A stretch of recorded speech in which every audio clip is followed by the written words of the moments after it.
ঘুমানোর আগে আপনি প্রথমত পড়বেন আয়াতুল কুরসি। আয়াতুল কুরসি কোনটা? আল্লাহু লা ইলাহা ইল্লা হুয়াল হাইয়ুল কাইয়্যুম লা তাখুযুহু সিনাতুন ওয়া লা নাওম, এখান থেকে লাহু মা ফিস সামাওয়াতি ওয়া মা ফিল আরদি মান যাল্লাযী ইয়াশফা'ু ইনদাহু ইল্লা বিইذনিহি ইয়া'লামু মা বাইনা আইদিহিম ওয়া মা খালফাহুম ওয়া লা ইউহিতুনা বিশাইইন মিন ইলমিহি ইল্লা বিমা শা'a ওয়াসি'a কুরসিয়ুহু সামাওয়াতি ওয়াল আরদ ওয়া লা ইয়াউদুহু হিফযুহুমা ওয়া হুয়াল আলিয়্যুল আযীম। সূরা বাকারার আয়াত নাম্বার 255। সূরা বাকারার আয়াত নাম্বার 255 হচ্ছে আয়াতুল কুরসি। ঘুমানোর আগে আয়াতুল কুরসি পড়বেন বিছানায় গিয়ে। তারপরে সূরা বাকারার শেষের 3টা আয়াত পড়বেন। সূরা বাকারার শেষের 3টা আয়াত, লিল্লাহি মা ফিস সামাওয়াতি ওয়া মা ফিল আরদ, এখান থেকে শুরু করে ফানসুরনা আলাল কওমিল কাফিরিন পর্যন্ত এই শেষের 3টা আয়াত অবশ্যই পড়বেন। ঘুমানোর আগে যে ব্যক্তি আয়াতুল কুরসি পড়বে, আল্লাহর পক্ষ থেকে একজন ফেরেশতা তার কাছে থাকবে সারা রাত। এই ফেরেশতা ওই ব্যক্তিকে পাহারা দিবে ইনশাআল্লাহ। কোনো বিপদ আপদ তাকে স্পর্শ করবে না ইনশাআল্লাহ তাআলা। রাতের বেলা অনেক বিপদ হতে পারে, চুরি হতে পারে, ডাকাতি হতে পারে, তারপরে আপনার দুষ্ট জিন শয়তান উৎপাত করতে পারে, এছাড়া আপনার জাদুবিদ্যার কাজ হয় রাত্রেবেলা, মানুষ এগুলো করতে পারে, কুফরি কালাম করতে পারে, ক্ষতিকর প্রাণী আপনাকে কামড় দিতে পারে, অনেক কিছু হতে পারে। আপনি তো ঘুমের মধ্যে আছেন, আপনি জানেন না কি হচ্ছে। অতএব আয়াতুল কুরসি পড়বেন, ইনশাআল্লাহ আল্লাহ পাক আপনাকে হেফাজত করবেন ইনশাআল্লাহ। আর সূরা বাকারার শেষের 3টা আয়াত কেন পড়বেন? কারণ নবী সাল্লাল্লাহু আলাইহি ওয়াসাল্লাম বলেছেন, রাতের বেলা সূরা বাকারার 3টা আয়াত যে ব্যক্তি পড়বে, সারা রাত যদি আপনি নফল নামাজ পড়তেন যে নেকি হতো, এই 3 আয়াত পড়ার মাধ্যমে সেই নেকি হয়ে যাবে ইনশাআল্লাহ। ঠিক আছে? সারা রাত ধরে নফল নামাজ পড়া কি কষ্টকর না?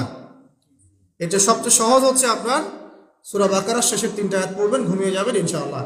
সারা রাতের নেকি আপনার আমলনামায় লেখা হবে। এগুলো শুধু বললেই হবে না আর শুনলেই হবে না, আমল করতে হবে কবে থেকে? ইনশাআল্লাহ আজকে থেকে। আল্লাহ পাক সবাইকে আমল করার তৌফিক দান করুন, আমিন। এরপর কি করবেন? এরপর 3 কুল পড়বেন। কয় কুল? 3 কুল। কোনটাকে 3 কুল বলে? বিসমিল্লাহির রহমানির রহিম, কুল হুয়াল্লাহু আহাদ এটা একটা, কুল আউযু বিরাব্বিল ফালাক এটা একটা, কুল আউযু বিরাব্বিন নাস এটা একটা। এই 3টা সূরা কার মুখস্থ নাই?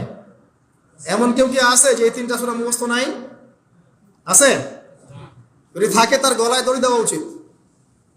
যদি এমন কেউ থেকে থাকে মুসলিম সমাজে যার এই 3 কুল মুখস্থ নাই, তার গলায় দড়ি দেওয়া উচিত লজ্জায়। আত্মহত্যা করতে উৎসাহিত করছি না। ওই যে পরীক্ষার রেজাল্ট খারাপ হলে আত্মহত্যা করে না, দেখেন না? তারও আগে তো তোমার লটকানো উচিত ছিল এই জন্য যে তুমি 3 কুলই পড়তে পারো না। মুসলিম সমাজে বড় হয়ে মুসলিম পরিবারে জন্মগ্রহণ করে 3 কুল যে পড়তে পারে না, তার কি দরকার আছে বেঁচে থাকার? কি কোন মুখ নিয়ে আল্লাহর সামনে দাঁড়াবেন? কোন মুখ নিয়ে নবী সাল্লাল্লাহু আলাইহি ওয়াসাল্লামের সামনে যাবে? ইয়া রাসূলুল্লাহ, আপনার উপরে পুরো 30 পারা কোরআন নাযিল হয়েছিল, আমি 3 কুলি মুখস্থ করতে পারি নাই, আমার জন্য সুপারিশ করেন। এই কথা কোন মুখ নিয়ে বলতে যাবে? তবে কোরআন একটা কিতাব, আলহামদুলিল্লাহ। একজন হিরোইন খোরও দেখবেন সূরা ফাতিহা পড়তে পারে, তাই না? একজন হিরোইন খোরকেও দেখবেন সূরা ফাতিহা বলতে পারে। কোরআনের মুজিজা, সবার মনের মধ্যে আল্লাহ পাক কোরআন ঢুকিয়ে দিবেন। তবে চেষ্টা থাকতে হবে না? চেষ্টা করতে হবে। বাচ্চাদেরকে শেখান, বাচ্চাদেরকে লাড়া লাপ্পা না শিখিয়ে বাচ্চাদেরকে ভালো কিছু শেখান। নাহলে এইসব সন্তানরা, এইসব যুবক যুবতীরা বড় হয়ে যে ফিল্ম স্টারদের পিছনে দৌড়াবে, পর্ন স্টারদের পিছনে দৌড়াবে। বিদেশ থেকে কোনো মেয়ে যদি বাংলাদেশে আসে নাচতে, এদেরকে দেখতে টিকিট কাটতে যাবে 12,000 15,000 টাকা দিয়ে।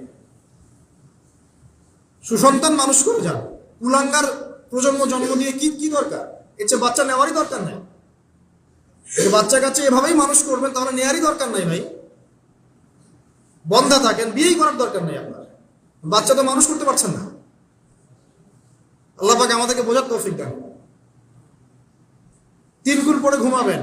3 কুলের মধ্যে একটা সূরা ইখলাস, একটা সূরা ফালাক, একটা সূরা নাস।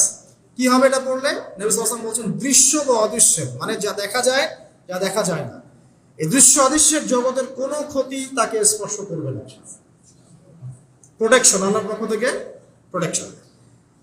আর এটা যখন রাতে পড়বেন তখন এভাবে পড়বেন। একবার সূরা ইখলাস, কুল হুয়াল্লাহু আহাদ, তারপর সূরা ফালাক, কুল আউযু বিরাব্বিল ফালাক, তারপর সূরা নাস, কুল আউযু বিরাব্বিন নাস পড়ে 2 হাত একত্রিত করে ফু দিবেন।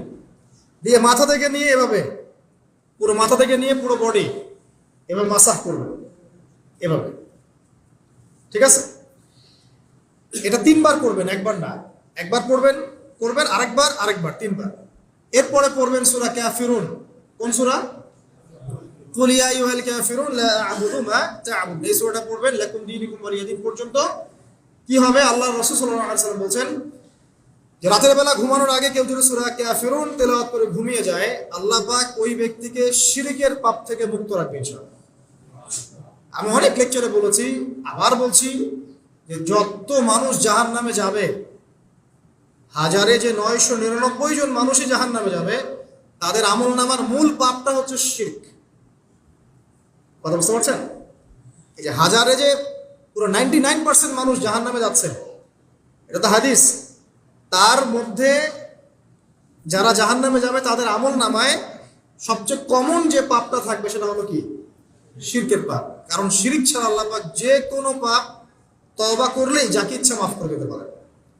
শিরকরত অবস্থায় কোনো মানুষ যদি মারা যায় তাহলে সে ব্যক্তি জাহান্নামে যাবে, এটাই চূড়ান্ত। ইল্লা মাশাআল্লাহ। তো সূরা কাফিরুন যদি আপনি তেলাওয়াত করেন, আল্লাহ পাক আপনাকে শিরক থেকে বাঁচাবেন। শিরক সম্পর্কে বিস্তারিত জানার জন্য আপনি পড়েন কিতাবুত তাওহীদ। কোন বই? কিতাবুত তাওহীদ। এই বইটাকে পড়েন, দেখবেন এখানে শিরকের সমস্ত বিষয়গুলো লেখা আছে। কোন কোন কাজ করলে শিরক হয়, কোন কোন কথা বললে শিরক হয়, কি চিন্তা করলে শিরক হয়। মনে রাখেন, এই যুগে সবচেয়ে বেশি যে পাপে মানুষ ডুবে আছে এটা হলো শিরকের পাপ। শুধু শিরক নিয়ে আমি আলাদা লেকচার দিব ইনশাআল্লাহ, কারণ এখন শিরকের আলোচনা শুরু করলে আর প্রোডাক্টিভ মুসলিম আলোচনা করতে পারবো না। এটা এত ডিটেলস একটা সাবজেক্ট। মনে রাখবেন, শিরক চিন্তায় হয়, কথায় হয় এবং কাজে হয়। এই 3 শ্রেণীর শিরকের বিস্তারিত বিবরণ দেওয়া আছে কিতাবুত তাওহীদ নামের একটা বই। বাজারে কিনতে পাওয়া যায়, পড়ে দেখবেন। আর কি? রাতের বেলা শোয়ার আগে পড়বেন 33 বার সুবহানাল্লাহ, 33 বার আলহামদুলিল্লাহ এবং 34 বার আল্লাহু আকবার। আল্লাহর পক্ষ থেকে আপনার শরীরে শক্তি আসবে। এটা যারা নিয়মিত আমল করে, আল্লাহর পক্ষ থেকে তাদের শরীরে শক্তি আসে। হ্যাঁ, কারণ এইটা রাসূল সাল্লাল্লাহু আলাইহি ওয়াসাল্লাম কাকে শিখিয়ে দিয়েছেন? তার মেয়ে ফাতিমা রাদিয়াল্লাহু আনহাকে। ফাতিমা রাদিয়াল্লাহু আনহা এবং আলী রাদিয়াল্লাহু আনহু তারা দুজন গিয়েছেন আল্লাহর রাসূলের দরবারে, গিয়ে বলেছেন আমাদেরকে একজন দাসী বা দাস দিন। বাসার অনেক কাজ আমরা করতে পারি না, লাগে না কাজের মানুষ। নবী সাল্লাল্লাহু আলাইহি ওয়াসাল্লাম বলছেন যে আমি কি তোমাদেরকে এমন কিছু শিখিয়ে দিব যেটা তোমাদের এই দাস দাসের অভাব পূরণ করে দিবে, প্রয়োজন হবে না? অবশ্যই শিখিয়ে দিন। তখন নবীজি শিখালেন সাল্লাল্লাহু আলাইহি ওয়াসাল্লাম যে ঘুমানোর আগে 33 বার সুবহানাল্লাহ পড়বে, 33 বার আলহামদুলিল্লাহ এবং 34 বার আল্লাহু আকবার। তোমাদের দাস দাসের প্রয়োজন হবে না ইনশাআল্লাহ। তো ব্যাখ্যায় অনেক ওলামায়ে কেরাম বলেছেন যে এটা নিয়মিত আমল করতে থাকলে রোগ ব্যাধি কম হয়, শরীরে শক্তি আসে, এনার্জি বাড়ে, আপনি নিজের কাজ নিজেই করতে পারবেন ইনশাআল্লাহ। আসুন সামনে যাই। এরকম ঘুমানোর আরো বেশ কিছু আমল আছে, আমি অল্প কয়েকটা বললাম, এগুলোই করা শুরু করেন, আল্লাহ তৌফিক দান করুন। আর যদি পারেন ওযু করে ঘুমাতে পারলে আরো বেশি ভালো হয়। এবার আপনি ঘুমাচ্ছেন ডান কাত হয়ে, কি পড়বেন এই সময়? আল্লাহুম্মা বিইসমিকা আমুতু ওয়া আহইয়া। আলহামদুলিল্লাহ, দোয়া সবার মুখস্থ আছে। এবার ঘুমান। এই যে ঘুমাচ্ছেন আপনি 3 ঘন্টা বা 4.5 ঘন্টা বা 6 ঘন্টা, আপনার এই পুরো ঘুমটা হবে ইবাদত ইনশাআল্লাহ তাআলা। এবং পবিত্র অবস্থায় ঘুমানোর অভ্যাস করতে থাকলে আল্লাহর পক্ষ থেকে আপনি সত্য স্বপ্ন দেখতে পারেন। এখনকার সায়েন্স এগুলো বিশ্বাস করে না, আর এই সায়েন্সকে নিয়ে আমার কোনো মাথা ব্যথাও নাই। কারণ এই আজকে একটা কথা বলে, কালকে একটা কথা বলে, ঠিক আছে? আল্লাহর পক্ষ থেকে আপনি সত্য স্বপ্ন দেখতে পারেন। ইউসুফ আলাইহিস সালাম জেলখানায় বন্দী, সূরা ইউসুফ পড়ে দেখেন। তখন কয়েদিদের মধ্যে 2 জন স্বপ্ন দেখেছে। একজন স্বপ্ন দেখছে তার মাথার উপরে রুটি, উপর থেকে পাখি এটা ঠোকরে কি করছে, খেয়ে নিয়ে চলে যাচ্ছে। আরেকজন স্বপ্ন দেখেছে যে সে শরাব পান করাচ্ছে একজনকে, আছে না সূরা ইউসুফে? তো ইউসুফ আলাইহিস সালাম বললেন যে যার মাথা থেকে পাখি ঠোকরায় খেয়ে নিচ্ছে খাবার, তাকে শুলদণ্ড দেওয়া হবে। আর যে শরাব পান করাচ্ছে সে অতি শীঘ্রই মুক্ত হয়ে যাবে, জেল থেকে ছাড়া পেয়ে যাবে। কয়দিন পর তাই হলো। এই যে স্বপ্ন যারা দেখেছে এরা কি মুসলিম? এই স্বপ্ন যারা দেখেছে এরা কিন্তু মুসলিম না। ইউসুফ আলাইহিস সালাম মুসলিম, তিনি আল্লাহর নবী, তিনি স্বপ্নের ব্যাখ্যা করছেন, কিন্তু এখানে একজন অমুসলিমের স্বপ্ন সত্য হয়েছে। একজন অমুসলিমকে আল্লাহ পাক স্বপ্ন দেখাতে পারেন, দলিল আছে কোরআনে। সত্য স্বপ্ন বলে একটা বিষয় আছে, যেটার জন্য অবশ্যই আল্লাহর পক্ষ থেকে নূর দরকার, স্বচ্ছ একটা মন দরকার, কলবুল সালিম দরকার, বেশি বেশি আমল দরকার, হ্যাঁ, আধ্যাত্মিকত্ব দরকার, আল্লাহর মারিফত দরকার। তারপরে ইনশাল্লাহ সত্য স্বপ্নের প্রশ্ন আসবে। সারাদিন টিভি দেখে, গান শুনে, সিরিয়াল দেখে, গালিগালাজ করে, গীবত তহমত করে, খোঁচাখুচি করে, চুলাচুলি করে, এদের সাথে সত্য স্বপ্নের কি সত্য? এদেরকে তো শয়তান স্বপ্ন দেখাবে। কথা বুঝতে পারছেন না? ফজরের নামাজের পরে নবী সাল্লাল্লাহু আলাইহি ওয়াসাল্লাম বসে থাকতেন, সাহাবীরা তাকে বলতেন কে কোন স্বপ্ন দেখেছে তিনি বলতেন, এবং তিনি স্বপ্নের ব্যাখ্যা ইন্টারপ্রিটেশন করতেন যে এটা এটা এটা এমন, এটা এমন। এমনকি এই যে আপনার উহুদের যুদ্ধের আগের রাতে অনেক সাহাবী স্বপ্ন দেখেছেন, এবং পরের দিন দেখবেন উহুদের দিনে অনেক সাহাবী শহীদ হয়েছে। তো যাই হোক, ওইদিকে আমি যাচ্ছি না। তো এই যে ঘুমটা আপনি ঘুমাচ্ছেন, ইনশাআল্লাহ আপনার ঘুমটা কি হচ্ছে? ইবাদত হচ্ছে না? আলহামদুলিল্লাহ। আলেম যারা, তাদের ঘুমও ইবাদত। যারা মুসলিম, মুমিন, মুত্তাকি, আলেম, তাদের ঘুমগুলো কি ইবাদত।